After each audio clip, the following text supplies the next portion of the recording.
warahmatullahi wabarakatuh. Semangat pagi untuk kita semua. Pertama-tama, marilah kita panjatkan puji dan syukur atas kehadiran Allah Subhanahu wa Ta'ala, dan sholawat serta salam tak lupa tercurahkan kepada Nabi besar Muhammad Sallallahu Alaihi Wasallam. Ya, saya hormati Ibu Ade Siti Hoiriah MIKOM selaku dosen pengampu mata kuliah media massa dan opini publik, serta teman-teman yang saya banggakan. Perkenalkan, saya Siti Racayu dari kelompok 4. Di sini saya sebagai moderator yang akan memandu jalannya sesi presentasi pada hari ini. Adapun topik yang akan dibahas hari ini adalah analisis viralitas media sosial dan dampaknya terhadap opini publik, terkait respon dan opini publik tentang bencana alam di Sumatera yang terjadi pada akhir November 2025. Topik ini sangat berkaitan dengan fenomena di sekitar kita dan penting untuk dipahami agar kita bisa beropini serta mengambil sikap atau keputusan secara bijak. Tanpa menunda waktu lebih lama, mari kita sambut rekan saya dari kelompok 4. Ada Saudara Enda sebagai pemateri 1, dan Saudari Nurul Rahmadina sebagai pemateri 2, dan saya sendiri sebagai pemateri 3. Untuk materi latar belakang dan metode penelitian akan dipaparkan oleh Saudara Enda. Untuk waktu dan tempat dipersilahkan. Media sosial saat ini menjadi salah satu sumber utama informasi bagi masyarakat. Melalui media sosial, informasi dapat menyebar dengan cepat dan membentuk cara pandang publik terhadap suatu peristiwa. Fenomena viral membuat suatu isu menjadi pusat perhatian dan memengaruhi opini masyarakat secara luas. Bencana alam terjadi di Sumatera pada akhir November 2025 menjadi peristiwa yang sangat viral, dengan berbagai konten yang membahas penyebab, dampak, serta tanggung jawab pihak tertentu. Viralitas ini tidak hanya menyampaikan informasi, tetapi juga membentuk opini publik, sehingga perlu dianalisis bagaimana media sosial membingkai peristiwa bencana tersebut. Selanjutnya, rumusan masalah. Berdasarkan latar belakang tersebut, penelitian ini mengangkat beberapa permasalahan utama, yaitu bagaimana framing bencana alam Sumatera ditampilkan di media sosial dan bagaimana agenda setting memengaruhi fokus perhatian publik. Selain itu, penelitian ini juga membahas bagaimana social proof seperti jumlah like, share, dan komentar dapat memperkuat opini mayoritas. Permasalahan lain yang dikaji adalah munculnya spiral of silence serta peran echo chamber dalam membatasi beragam pandangan masyarakat. Selanjutnya, tujuan penelitian. Penelitian ini bertujuan untuk menganalisis bagaimana opini publik terbentuk melalui media sosial dalam peristiwa bencana alam Sumatera.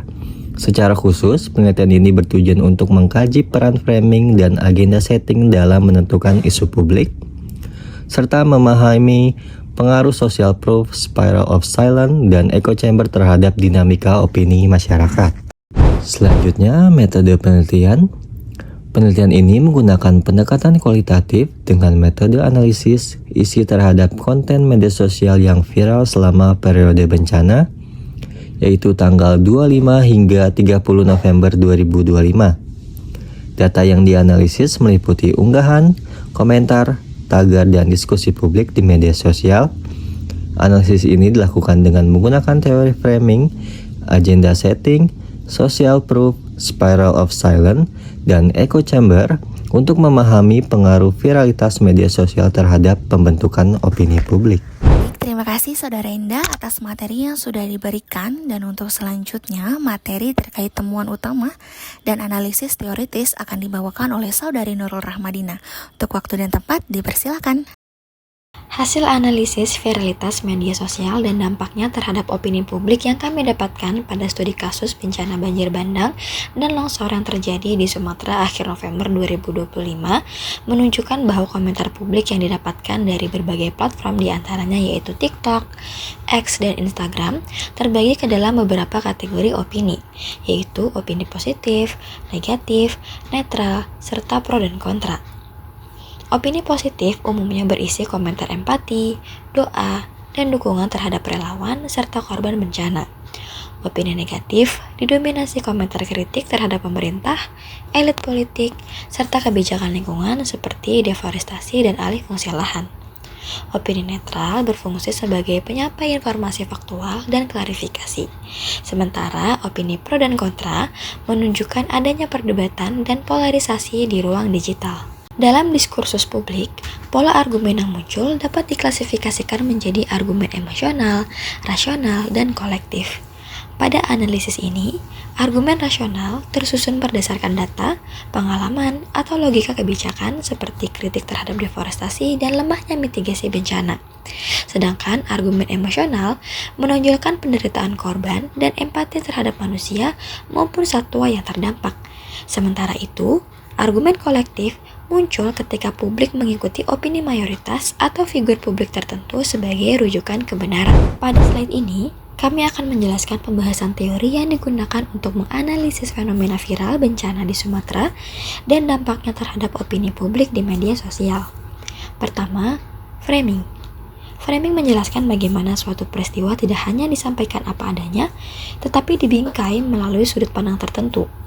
Ketika bencana dibingkai di media sosial, bukan hanya sebagai peristiwa alam, tetapi sebagai akibat kebijakan manusia, khususnya deforestasi dan alih fungsi lahan. Framing ini membuat publik melihat bencana sebagai persoalan yang struktural. Kedua, agenda setting, di mana agenda setting menjelaskan bagaimana media, termasuk media sosial, menentukan isu apa yang dianggap penting oleh publik. Ketiga, social proof, merujuk pada kecenderungan individu untuk mengikuti opini atau perilaku mayoritas. Di media sosial, hal ini terlihat dari jumlah like, share, komentar, dan penggunaan tagar seperti hashtag #PrayForSumatera. Keempat, spiral of silence. Ketika opini tertentu mendominasi, publik dengan pandangan yang berbeda cenderung diam karena takut dikucilkan. Akibatnya, opini mayoritas akan semakin kuat. Terakhir, echo chamber. Algoritma di media sosial membuat publik hanya terpapar pandangan yang sejalan dengan keyakinannya. Hal ini memperkuat polarisasi dan membatasi dialog antar perspektif. Kelima teori ini saling berkaitan dalam membentuk opini publik pada fenomena viral bencana Sumatera. Slide berikutnya menjelaskan interpretasi opini publik menggunakan konsep teoritis. Yang pertama ada pola framing.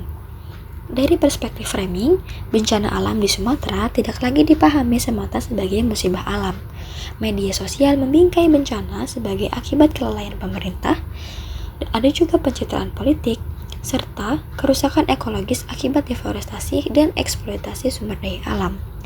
Pilihan kata, narasi, dan visual yang digunakan pengguna media sosial membuat persepsi publik bahwa bencana merupakan persoalan struktural yang berkaitan dengan kebijakan.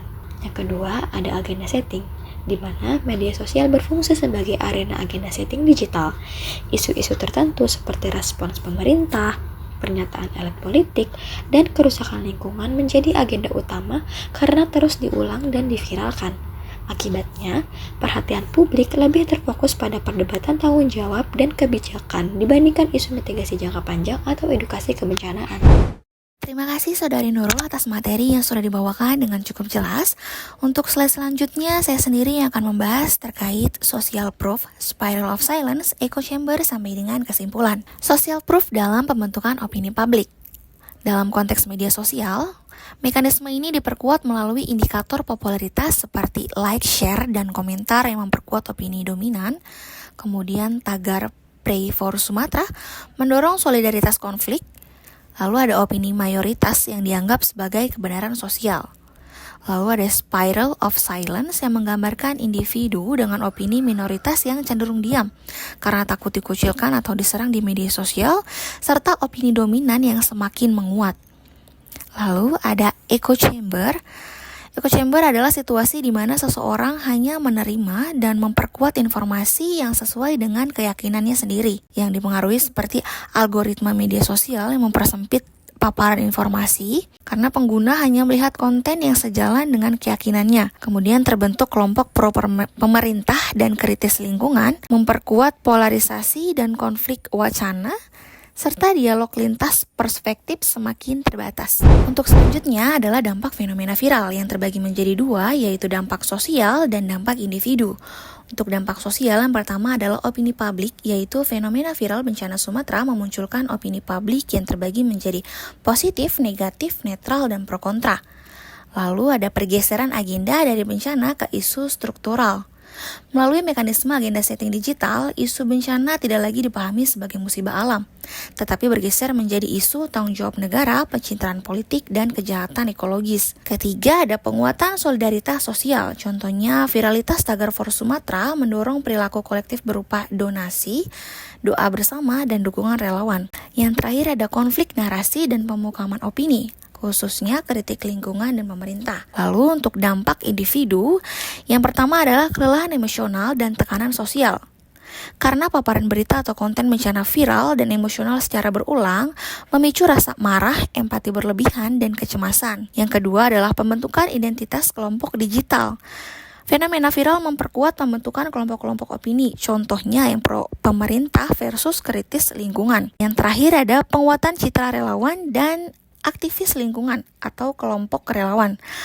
Aktivis lingkungan atau public figure memperoleh legitimasi sosial yang lebih kuat karena sering ditampilkan secara positif dalam konten viral seperti contohnya Ferry Irwandi dan Cinta Laura dan masih banyak lainnya. Untuk kesimpulannya, fenomena viral bencana alam di Sumatera pada akhir November 2025 menunjukkan bahwa media sosial berperan sangat signifikan dalam membentuk, mengarahkan, dan memperkuat opini publik.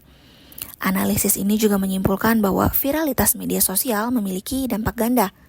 Di satu sisi membangun kepedulian solidaritas dan mobilisasi sosial secara cepat, namun di sisi lain berpotensi memperkuat polarisasi, konflik narasi, serta penyederhanaan persoalan bencana yang kompleks. Terima kasih kepada dosen pengampu dan juga teman-teman sekalian. Harapan kami dari apa yang sudah dipresentasikan bisa menjadi manfaat untuk ke depan. Karena dirasa presentasi sudah cukup, maka saya sebagai moderator akan menutupnya dengan pantun. Pagi hari sarapan Indomie, siangnya makan bubur ketan. Cukup sekian presentasi dari kami, sampai bertemu di lain kesempatan. Terima kasih, wassalamualaikum warahmatullahi wabarakatuh.